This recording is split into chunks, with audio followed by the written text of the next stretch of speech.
देख सकते हैं कि छठ के नाम पे लोग नाच देखने आ रहे हैं।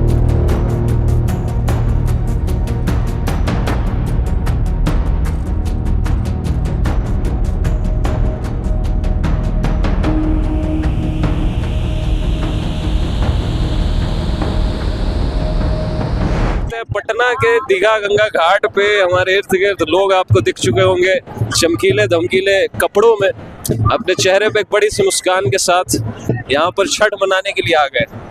आसपास देख के लग रहा है कि कितना पावन अवसर है, कितना पवित्र त्योहार है कि लोग अपनी श्रद्धा प्रकृति के प्रति यहाँ पर आकर व्यक्त कर रहे हैं। छठ पूजा हम यहाँ पर देखने के लिए आए तो हमें पूजा कम पाखंड ज्यादा दिख रहा है। विडंबना यह है कि हम अपना जीवन ऐसे जीते हैं जहाँ पे प्रकृति का शोषण के अलावा और कुछ नहीं है। हम जीवन ऐसा जीते हैं जहाँ पे हम प्रकृति का दिन रात बलात्कार कर रहे हैं, लेकिन यहाँ पर आके 4 दिन इतने सभ्य हो जाते हैं, ऐसा दिखाते हैं कि प्रकृति से हमसे बड़ा पुजारी और कोई है ही नहीं, प्रकृति का हमसे बड़ा उपासक और कोई हो ही नहीं सकता। ये हम दिखाना चाहते हैं, लेकिन ये दोगलापन मैं देख चुका हूँ। प्रकृति को पूजने के लिए लोग आज यहाँ पे आए हैं, प्रकृति की पूजा करने के लिए। प्रकृति के बहुत बड़े पुजारी है भाई हम। अब वो अलग बात है कि जिस गंगा में खड़े रहकर इस पूरे छठ को मनाया जा रहा है वो गंगा नदी नहीं बल्कि नाला बन चुकी है। सीपीसीबी अपनी रिपोर्ट्स दे देकर थक गई है कि गंगा का पानी आज नहाने पीने लायक बचा नहीं हुआ है।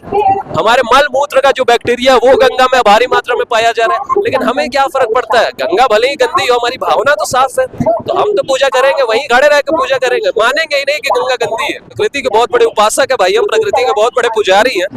अब वो अलग बात है कि जिस सूर्य को अर्घ दिया जा रहा है, हमने हाल ये कर दिया है कि उस सूर्य की गर्मी आज हम झेल नहीं पा रहे हैं, जी नहीं पा रहे उस गर्मी में। जिस सूर्य को हम जीवन दाता कहते हैं, प्राण दाता कहते हैं, उसी की गर्मी से बचने के लिए आज हम अपने घरों में घुस रहे हैं। प्रकृति का पर्यावरण का पूरा यही हाल है।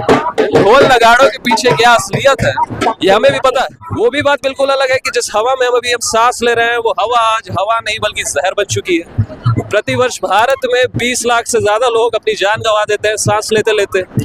मतलब कि हमने हवा का वो हाल कर दिया है कि अब किसी गोली बारूद, किसी आतंकी हमले, किसी बम से मरने की जरूरत नहीं है। एक शहर की आबादी जितने लोग हर साल मर जाते हैं हमारे भारत में, क्यों? सांस लेते लेते। तो ये है हमारी प्रकृति की पूजा। ये सारे आंकड़े हमें सवाल उठाने पर मजबूर करते हैं कि क्या हम सच में प्रकृति को पवित्र मानते हैं? क्योंकि छठ में जिस प्रकार से हम प्रकृति को केंद्र में रख के उसकी पूजा करते हैं, संदेश तो यही जाता है कि प्रकृति बड़ी पूजनीय है, प्रकृति सम्मानीय है, प्रकृति सारे जीवन ऊर्जा का स्रोत है हमारे धरती पे। लेकिन जब इन आंकड़ों पर नजर जाती है तो मन में सवाल आ जाता है कि ये कैसा ढोंग है, ये कैसा अभिनय है कि हर साल यहाँ पे हजारों की संख्या में भीड़ उमड़ती है प्रकृति को पूजने के लिए, लेकिन उसी प्रकृति को विनाश की ओर ले जाने में सबसे बड़ा हाथ हमारा है। अब ये बात बिल्कुल अलग है कि हम छठे महाविलुप्ति की कगार पर खड़े हुए हैं, 6th मास एक्सटिंक्शन, जहाँ पे 150 से ज्यादा प्रजातियां प्रतिवर्ष प्रतिदिन विलुप्त हो रही है। अब इस बात पे आपकी नजर भी नहीं जाती होगी, इस आंकड़े से आप परिचित भी नहीं होंगे क्योंकि हमारे न्यूज मीडिया में आंकड़े चलते ही नहीं है। हमें तो बस है कि हर साल हम यहाँ पर आकर प्रकृति को पूज दे 4 दिन के लिए और बाकी के 361 दिन वही सारे काम करते रहे जिससे प्रकृति का बलात्कार होते रहे। आज भारत का आंकड़ा है कि भारत में 90% से ज्यादा पानी प्रदूषित हो चुका है, गंदा हो चुका है। सिर्फ 10% पानी बचा हुआ है जो पीने नहाने लायक है, उसी में अपना काम चला रहे हैं। मतलब जिस प्रकृति को पूज रहे हैं उसी प्रकृति में पाए जा रहे हवा को, पानी को, नदियों को, सबको बर्बाद करके रख दिया हमने, लेकिन फिर भी छठ में आ गए मनाने के लिए छठ पूजा। जिस प्रकृति को दिन रात नोच रहे हैं, खसोट रहे हैं, जिस प्रकृति में पल रहे हैं अन्य जीवों को दिन रात मार काट के खा रहे हैं, उसी प्रकृति के सामने हाथ जोड़कर खड़े हैं कि हमारे परिवार को लंबी उम्र दो। उसी प्रकृति से यहाँ पे प्रार्थना करने के लिए आ गए। क्या दोगलापन है हमारा! कितना हम छठ में प्रकृति को पूजते हैं, कितना प्रकृति को पूजनीय मानते हैं, उसकी असलियत आप यहाँ पे देख सकते हैं।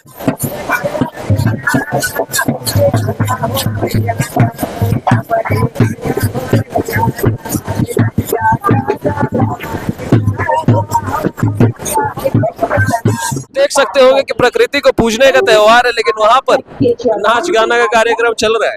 तो ये किसी घटिया शादी का नाच से अलग माहौल नहीं है यहाँ। हम लोग इस पूजा से कहीं ना कहीं जुड़े हैं और ये पूजा मतलब हमारे लिए, मतलब हम बिहारियों के लिए एक अटूट मतलब बंधन है, क्योंकि ये हमसे मतलब हमारी धरती से रिलेटेड, और इसमें नेचर है, इनमें सब कुछ है। सूरज का पूजा किया जाता है, पानी की पूजा की जाती है, उनको अर्घ दिया जाता है। क्या ये दोगलापन नहीं हुआ कि हम 365 दिन में से बस 4 दिन ऐसा घाट पर आके दिखाते हैं कि प्रकृति को बड़ा पूजनीय मानते हैं, बड़ा पूजा कर रहे हैं, पूरा सम्मान है हमारे अंदर प्रकृति के प्रति, और बाकी के 361 दिन मतलब एक तरह से रेप कर रहे हैं प्रकृति का? आपका कहना ये एक तरह से सही है, पर मतलब इससे दोगलाबंदी तो नहीं कहेंगे। दोगलापन मतलब क्या हुआ? इट्स लाइक डबल टॉक, है ना, कि हम मानते कुछ और है, बोलते कुछ और है। आपका बात पूरी तरह से सही है। आपने जो कहा ये सही है कि हम 4 दिन पूजा करते हैं। मैंने खुद बहुत बार देखा है कि किस तरीके से इस पूरे गंगे नदी पे फॉर्म जमा रहता है, किस तरीके से ये गंदा रहता है। मैंने देखा है इसे, मैं यही रहती हूँ, मैं हर बार जाकर देखती हूँ। पर आपका ये कहना सही है, और हमें इस चीज़ के लिए अवेयरनेस इंक्रीज करना चाहिए। मेरा कहना सही है, पर इसमें कुछ पर मगर है आपका? पर मगर है कि आपका जो वो इसको कट कर दीजिए। मतलब ये जो आपने वर्ड यूज किया, हाँ मुझे आप हाँ, क्योंकि ये मतलब ये पूजा है। दोगलापन किसको बोलते हैं? हम आपके सामने बोल रहे भाई तो बहुत अच्छा दिखता है, कितना कमाल दिखता है, पीछे जाके बोल रहे सुअर जैसा शक्ल है उसका, है ना, इसको दोगलापन बोलते हैं ना। तो वैसे ही हम यहाँ पर आके तो खूब दिखाते हैं, सूरज को अर्घ डाल रही है, सब एक्शन से क्या डिपिक्ट हो रहा है कि हम प्रकृति को बहुत रिस्पेक्ट करते हैं, लेकिन फिर हम अपने नॉर्मल लाइफ में चले जाते हैं, है ना। फिर वैसे ही हम गंगा को गंदा करते हैं, सड़क को गंदा करते हैं, हवा को गंदा करते रहते हैं, है ना। अभी यहाँ पे आप देख रहे होंगे कि खाली पैर लोग अपने घर से घाट तक आते हैं, लेकिन ऐसे नॉर्मल डे में रोड पे गुटखा थूकने से पहले 2 बार नहीं सोचते। तो ये दोगलापन नहीं है तो क्या है? गाय दूध देना बंद कर देती है तो उसको बेच दिया जाता है ना, या फिर कटने के लिए भेज दिया जाता है, या रोड पे बेच दिया जाता है। तो ये सही है? फिर सही कैसे हुआ ये? अगर आप दूध या दूध से बने सामान को पैसे देके खरीद रही है, पैसे दे रही है इसी व्यवस्था को आगे बढ़ाने के लिए। सवाल मैं इसलिए कर रहा हूँ क्योंकि हम छठी को भी मैया बोलते हैं, प्रकृति को भी मैया बोलते हैं, गाय को भी मैया बोलते हैं, तो गाय भी प्रकृति का ही हिस्सा है। अगर हम यहाँ पर आकर प्रकृति की पूजा करने का दावा कर रहे हैं और गाय का शोषण कर रहे हैं, तो ये हमारा दोगलापन नहीं हुआ? तो आप थोड़ा बताइए कि छठ पर्व को किस तरह से देखते हैं आप? छठ पर्व को एक पावन पर्व की तरह देखते हैं हम लोग। बिहार के लिए बहुत पावन पर्व है ये, ठीक ना। नॉनवेज खाते हैं आप? हम नॉनवेज वेज वेजिटेरियन है प्योर? नहीं, वो नॉर्मल कभी कभी हो जाता है। तब आप वेजिटेरियन नहीं हो? मतलब एक जो मांस कभी नहीं खाता है, आप कभी कभी खा लेते हैं। हाँ, एक वर्ड। तो जब आप खाते हैं तो आपको क्या लगता है, आप सही कर रहे हैं या गलत कर रहे हैं? फिलहाल उतना गौर उस चीज पे नहीं किया है कभी, ठीक ना। सोच लीजिए। हाँ, वो तो सोचना तो है ही, वो फ्यूचर में सोचे है वो चीज, ठीक ना। नहीं, आप सही करते हैं मांस खा के या गलत करते हैं? वो चीज सोचे तो नहीं है अभी फिलहाल, ठीक ना, रियलिटी में। आप बोल रहे हैं कि हम यहाँ पर छठ में प्रकृति को पूछते हैं, इतना पावन अवसर है, मानते हैं, वो चीज प्रकृति के गलत अन्य बच्चों को मार काट के खा रहे हैं। बिल्कुल, वो चीज मानते हैं। बोलिए ये गलत है। हाँ, वो गलत तो है, बच्चे छोड़ना चाहिए, क्योंकि जब किसी चीज को गलत मानेंगे तभी उसको छोड़ने का भी संभावना बनता है। हाँ, वो तो है। निर्दोष जो बोल भी नहीं सकता है, निर्जीव जिसके पास जबान भी नहीं अपने लिए बोलने की, उसको काट के खा रहे हैं।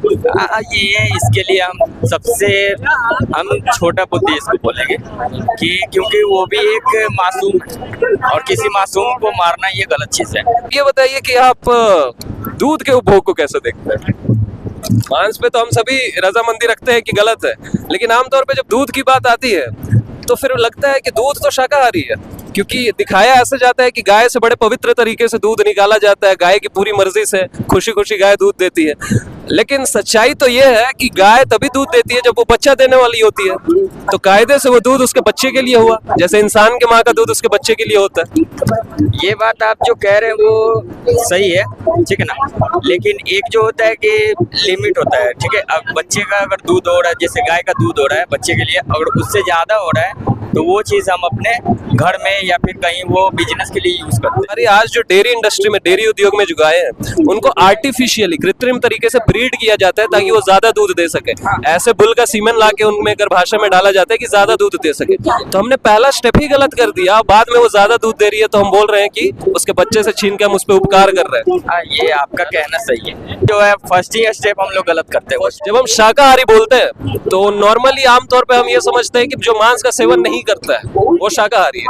लेकिन आपका दूध को लेके क्या रचयिता है कि दूध का सेवन भी क्या शाकाहार में आता है या मांसाहार में आता है? ये शाकाहारी। अब दूध कब आता है गाय और भैंस से? जब वो बच्चा को जन्म देती है। तो अब यहाँ पे सबसे पहला सत्य क्या निकल के आया कि कोई भी माँ तभी दूध देती है जब उसका बच्चा होता है। तो उसी प्रकार से गाय भी तभी दूध देती है जब उसका बछड़ा होता है। तो कायदे से प्रकृति ने तो उसको दूध उसके बच्चे के लिए दिया है, तो हम इंसान उसका दूध कैसे पी रहे हैं?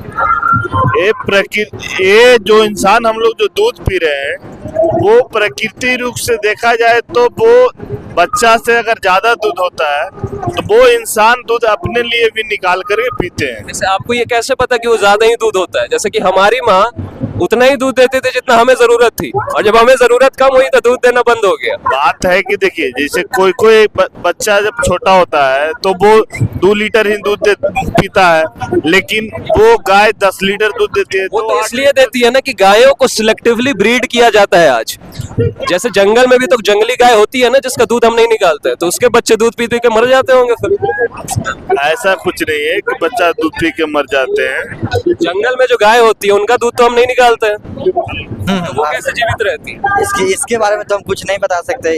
गाय से जब नर बछड़ा पैदा होता है, बाछी को तो रख लेते हैं, नर बछड़ा पैदा होता है उसका क्या स्थिति होता है, उसका क्या किया जाता है? क्योंकि वो तो दूध देता नहीं है। बात तो सही। क्या किया जाता है? गांव में तो ज्यादातर तो खेती के लिए पाला जाता है। अब तो ट्रैक्टर आ गया, हाँ। उसका इस्तेमाल तो पूरा कम हो गया। हाँ, बात तो सही है। पूरा काम है कि उसको कसाई खाने में उसके चमड़ी का दाम लेके बेच दिया जाता है। हिंदू धर्म में तो ऐसा नहीं होता है, बाहर ज्यादातर हिंदू ही ऐसा करते हैं। हाँ।